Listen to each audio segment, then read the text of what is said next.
Screwball 82 with my review of True Grit, the new Coen film, which itself is a remake of the 1969 John Wayne movie, as everybody now knows. 14-year-old Maddie Ross is out for revenge. She wants Tom Chaney, the a hired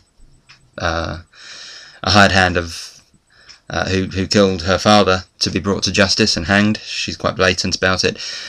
She hunts down U.S. Marshal Rooster Cogburn,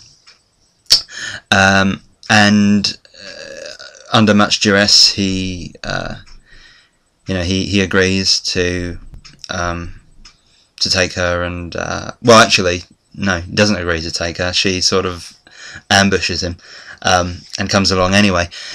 He sets out to find this Tom Chaney, bringing him in dead or alive, and quite early in the film, there's a third hand, a sheriff played by Matt Damon, who is after a band of men that Tom Chaney's fallen in with.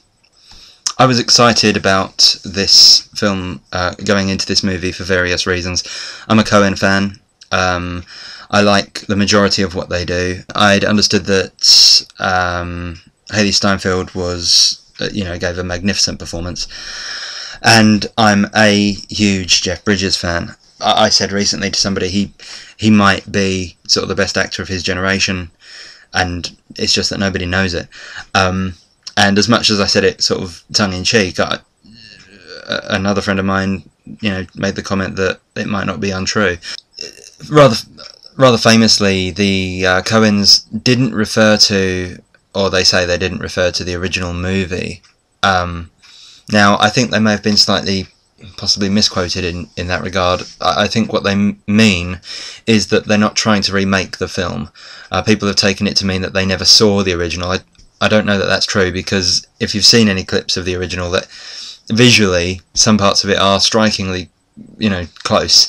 But what they do mean is they didn't allow anybody to sort of take inspiration from the first film. The 69 version with Wayne is, I don't think I've seen the original, and I say I don't think because I have memories of it being on TV, and I remember very distinctly John Wayne with the eye patch, and I think I've seen scenes, but I don't think I've actually seen the full original. But from what I do know about it is, as is typical for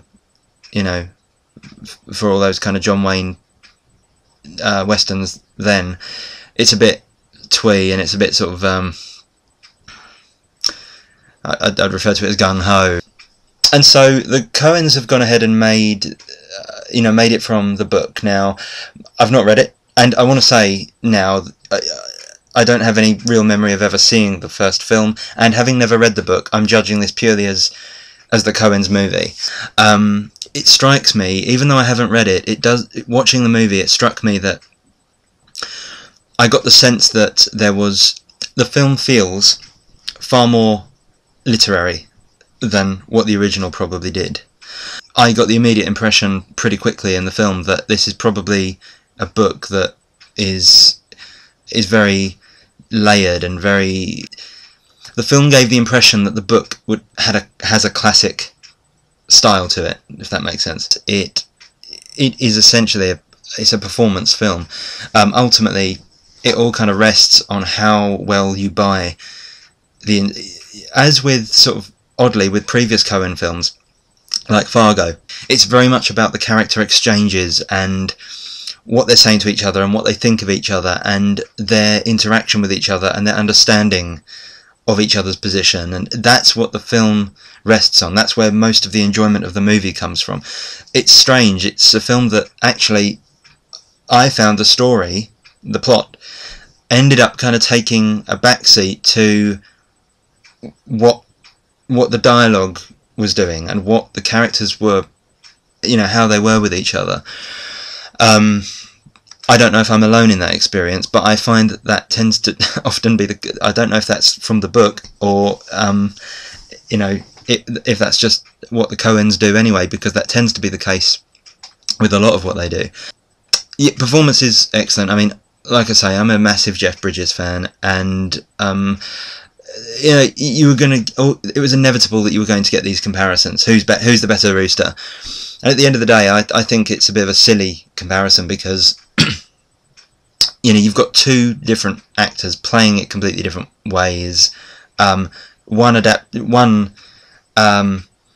is in an era of film that really it didn't matter about taking it from the book. I think it was very much a, you know, let's make this John Wayne film and let's make it a John Wayne film. It was, you know, you had John Wayne doing what he always does, whereas I get, you know, Jeff Bridges obviously he plays it brilliantly, but he plays it as far away from John Wayne as he can, to the extent that he has his patch on the other eye. There's been some talk of him being pretty, at times, almost incomprehensible. And it's an interesting point that people make, because I don't think... I mean, you know, what you expect from your actor is to be able to understand him, screen or stage. You know, you sort of expect a good actor to deliver lines clearly. There's no doubt that Jeff Bridges is superb. So what I think he's doing, you come to sort of understand that a lot of what he's saying, how do I put this? It's not to take away from the importance of what he says at times, but I think a lot of it, much like the character Fenster in The Usual Suspects, it almost doesn't matter. The point is more the character. I think the Coens wanted Jeff to play it very grumpy, very disgruntled, very... you know, you really have to sort of listen. He is this old codger. He is a miserable bastard. And I think that's meant to come through in the speech. You're almost meant to be going, what did he just say? You know, and I think it was intentional. What's more, I would add, I went in, having heard all that criticism, I went in very worried that, oh, I hope this isn't a mumbly sort of performance. So I was kind of surprised when and I mean this sincerely, I understood every line that Jeff Bridges said, and so I found the thing about, oh, I can't understand him, a bit of a strange thing, because I didn't have any real problem with it. I understood that the character was very but it didn't stop me kind of following everything, and so I didn't understand that argument. But I think the idea is that the tone of his character, the whole character, is this sort of difficult to get along with guy, and so that sort of comes through. I really enjoyed the performance. I thought it was terrific. Then you have Matt Damon as the sheriff, who I think handled it perfectly well. It doesn't stand out as Matt Damon at all. He fits right in. You know, it's great. You have Barry Pepper, who I like Barry Pepper, good character actor, and I genuinely did not recognise him as a character in the film. I only later found out after watching the movie that it had been him, and I was really quite stunned. It's sort of a spot the Barry Pepper. Josh Brolin as Cheney. He has this interesting character of who's so built up in the first half of the film. When we meet him, there's this. I think one of the points of the story is how misjudged how badly we can misjudge and misplace our feelings about people, and how we can pursue the wrong paths for the wrong reasons. It's all worked in there, and it's all worked in the final act of the film visually very well. And I think that the Cheney character is sort of meant to embody that. I don't think I'm reading too much into it, but there was certainly a sense of, and Josh Brolin himself has talked about, that when we meet him, he's sort of not what we're expecting. Then you have Hailee Steinfeld. You're going to see a lot more of her. She gives a really astounding, for a young girl, she gives some, she's delivering lines and having exchanges with characters that are the stuff of heavyweight actors. And she pulls it off brilliantly. So yeah, it's a performance. Like I say, it's actually a performance-driven piece. I think that the film looks amazing. I am surprised that it didn't take cinematography at the Oscars. I think some of it looks like a David Lean film. It really is impressive to look at. There are a lot of points in the film where the sense of place and how open everything is, and just how oddly gorgeous everything is. There's this really earthy tone to everything, because of the landscape, and they really capture everything so well. And this is what I refer back to the point about, they're kind of adapting it. It feels like more of a direct. They're kind of trying to create the feel of a book rather than just this, twee thing. One of the criticisms of the film has come about as the fact that it sort of fizzles out rather than going out with a bang. And I think that's a literary reason. If you're really familiar with the Coens and you enjoyed No Country for Old Men, and I don't do spoilers in reviews, I don't agree with it. You can experience the film for yourself, and you'll take away from it what you like. I think it's probably surprising to some people, especially people who maybe like the original, how weighty this film is. With like I say, it feels like it's adapted very closely.